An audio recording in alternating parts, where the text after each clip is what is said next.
5ই মে রাত্রি 12টার মধ্যে যদি নতুন মন্ত্রিসভা মুখ্যমন্ত্রী শপথ না নেন, রাত্রি 12টা বেজে 1 মিনিটে কেউ চাক আর না চাক রাষ্ট্রপতি শাসন হয়ে যাবে। সেটা যথাসময়ে ভোটার তালিকা বেরোবে এবং যথাসময়ে নির্বাচন হবে এবং এই নির্বাচনে বাংলার মানুষ উত্তর দিয়ে দেবে।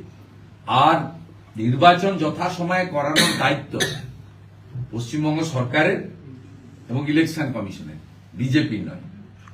কারণ আপনারা সবাই জানেন 5ই মে রাত্রি 12টার মধ্যে যদি নতুন মন্ত্রিসভা মুখ্যমন্ত্রী শপথ না নেন, রাত্রি 12টা বেজে 1 মিনিটে কেউ চাক আর না চাক রাষ্ট্রপতি শাসন হয়ে যাবে।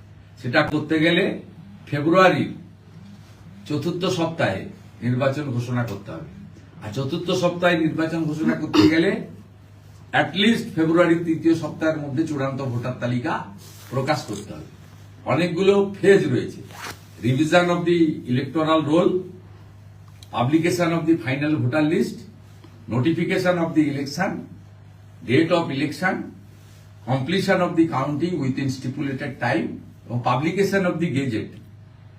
যারা নতুন নির্বাচিত এমএলএ হবে তার তালিকা গেজেট প্রকাশ করা পর্যন্ত দায়িত্ব ভারতের নির্বাচন কমিশন, ভারতের সংবিধান দিয়ে গেছে এবং এটা টাইম ফ্রেমের মধ্যে আছে।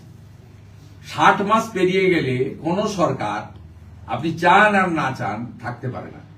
তাই আগুন লাগাচ্ছে তৃণমূল, এই আগুনে পুড়বে তৃণমূল, বিজেপির কিচ্ছু হবে না।